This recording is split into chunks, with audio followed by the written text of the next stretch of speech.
Right, the calculator uses lambda instead of mu, so let me make that adjustment here. And if anybody needs to claim some typo bonus, you can take advantage of that. I'm just going to change this formula here. I'll just scribble it out and rewrite it. So e to the negative lambda times lambda to the I power over I factorial. Is lambda just another way of writing mu? It's a different type of average. Right? So this is saying that, well, we say expected value of occurrences in this interval. So like if I'm using my dartboard example and I'm going to throw at the dartboard for 5 minutes, lambda would represent the average number of times people could expect to hit the dartboard. Right? But then we could also find the mu of the Poisson distribution, which is the source of confusion, which is why I'm making the change. Right? So that comes down here where instead of E of x is equal to mu, we're going to say E of x is equal to lambda, and the variance of x is also equal to lambda. In the Poisson distribution, that's actually how it plays out. Now, there is a world where this is also considered mu and sigma, but I don't want to make things overly confusing when they're already confusing enough without my help. So I have the solutions to the example on the next page typed up, but I'm just going to take you through it like analog, I guess. Suppose the average number of car accidents on the highway, so any arbitrary highway, like I-95 or Route 35, like it doesn't matter, just some fictional or fictitious highway. So average number of car accidents on the highway in one day, so one day, the lambda value is 4. They're asking us to determine the probability of no accidents in one day.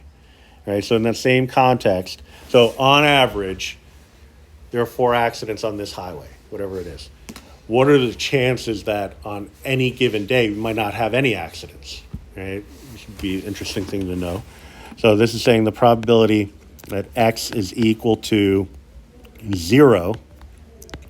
And if I pop it into my formula, I have e to the negative 4th power times 4 to the 0th power over 0 factorial. All right, so the model here, we have x is equal to I. So when I say x is equal to 0, 0 is taking on the role of I. The lambda value is 4, so 4 goes in for lambda. All right.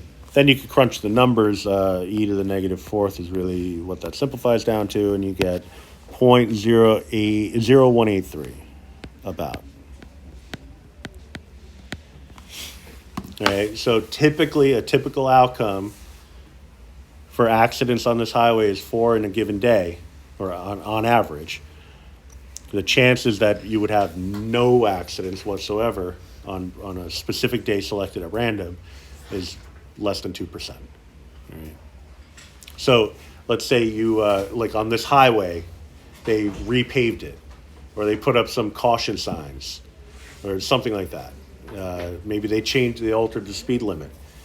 The probability that there are no accidents should be less than 2%. So if you end up having an outcome where, on a particular day there were no accidents, and it just so happens it's right after you put new signage up, you might say the signage was effective.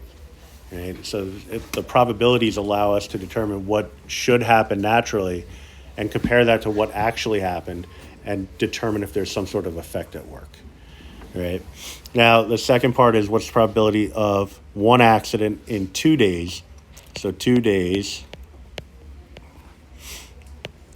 Over 2 days, well, if over one day, if you expect 4 accidents, then over 2 days you expect 8. We're looking for the probability that x is equal to 1. So e to the negative 8 times 8 to the 1st power over 1 factorial. So, a little mental gymnastics here. It's really just 8e to the negative eighth.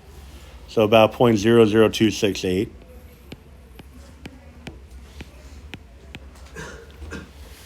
All right.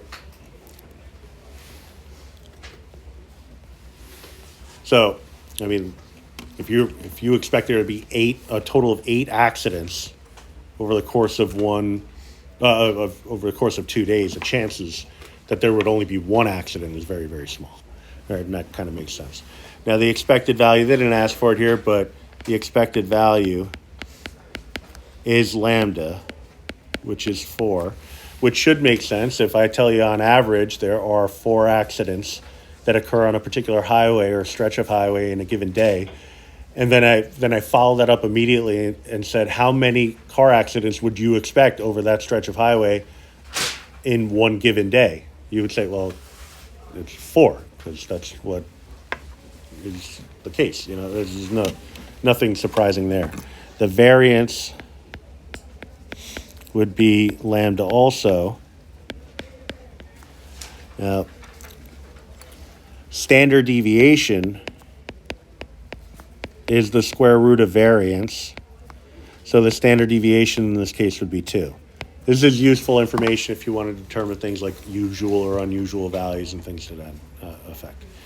And all of these words here is really just the explanation behind this and some rote computations. Just one extra example at the bottom here. Suppose the average number of calls to 911 in 1 minute, right? So setup is pretty much going to be the same thing. It's a unit rate. So in 1 minute, the average number is 2. All right, what's the probability that in 5 minutes you'll have 10 calls? All right, so 5 minutes. Well, that's going to lead to a lambda value of 10 also, coincidentally. All right, so if I want to know the probability that x is equal to 10, I'm looking at e to the negative 10th power times 10 to the 10th over 10 factorial. All right. This formula is very sensitive to large values of I. Okay, so whatever the x is equal to, that's the I value. Very sensitive. I would say fairly frequently the calculator is going to throw an error for stuff like this. Right, so let me just pop it in here.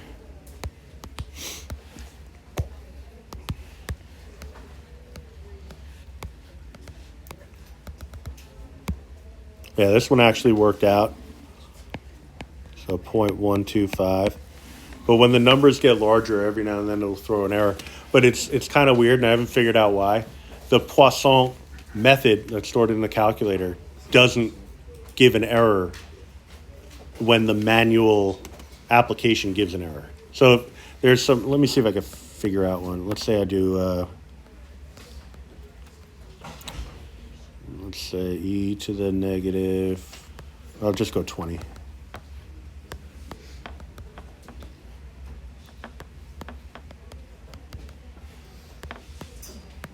Yeah, that worked too.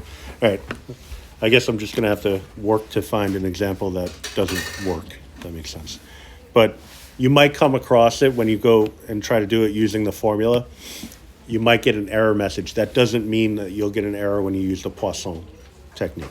So let me show you that real quick.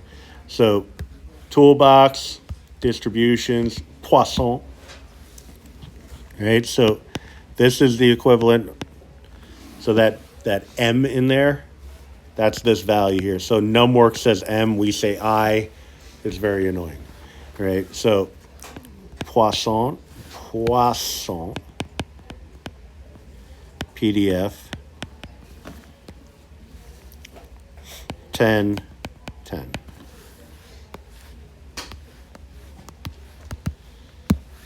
So we get that approximate 0.125.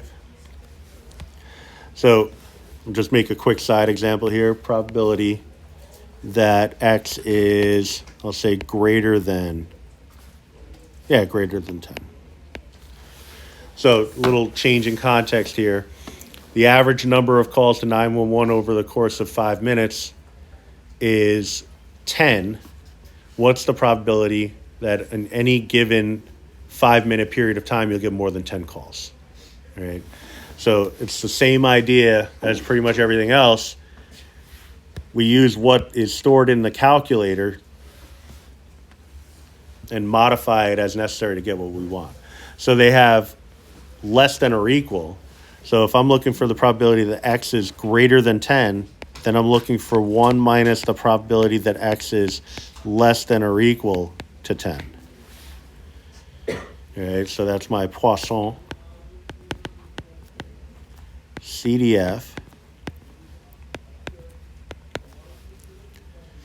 10 as my cutoff, and then 10 as the average number that I expect over that period of time.